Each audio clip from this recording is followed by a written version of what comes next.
चलो करें। आज मैं आप लोग को एक पोएम सुनाती हूँ, ठीक है? आप लोग एंजॉय करिए। सर सर सर सर उड़ी पतंग, सर सर सर सर उड़ी पतंग, चिड़िया देख कर हुई दंग, चिड़िया देख कर हुई दंग, बिना पंख के उड़ती कैसे, बिना पंख के उड़ती कैसे, बिना पूंछ के मुड़ती कैसे, बिना पूंछ के उड़ती कैसे, चोंच बिना यह कैसे खाती, चोंच बिना यह कैसे खाती, बेचारी कुछ बोल न पाती, बेचारी कुछ बोल न पाती। आप लोग इस पोएम का अर्थ समझे नहीं ना? तो चलो मैं इस पोएम को आपको एक्सप्लेन करके बताती हूँ, ठीक है? तो सबसे पहले दिया है पहला line, sir sir sir sir उड़ी पतंग, यानी पतंग कैसे उड़ती है? ऐसे ना, Yes, सर सर सर उड़ी पतंग उड़ाते हो आप सभी जब मकर संक्रांति आती है, तो पतंग कैसे उड़ती है? Sir sir sir.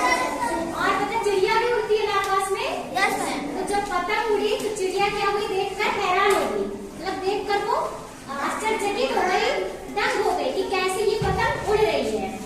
उसने कहा कि बिना पंख के उड़ती कैसे, कि इसके पास जब पंख नहीं है तो ये उड़ कैसे रही है ना बात?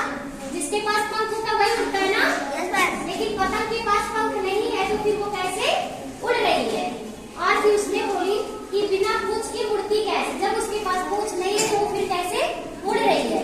पतंग इधर उधर उड़ाओ उड़ती भी है और इधर उधर उड़ता भी है ना। तो उसने सोचा, चिड़िया सोची कि इसके पास जब पूंछ नहीं तो वो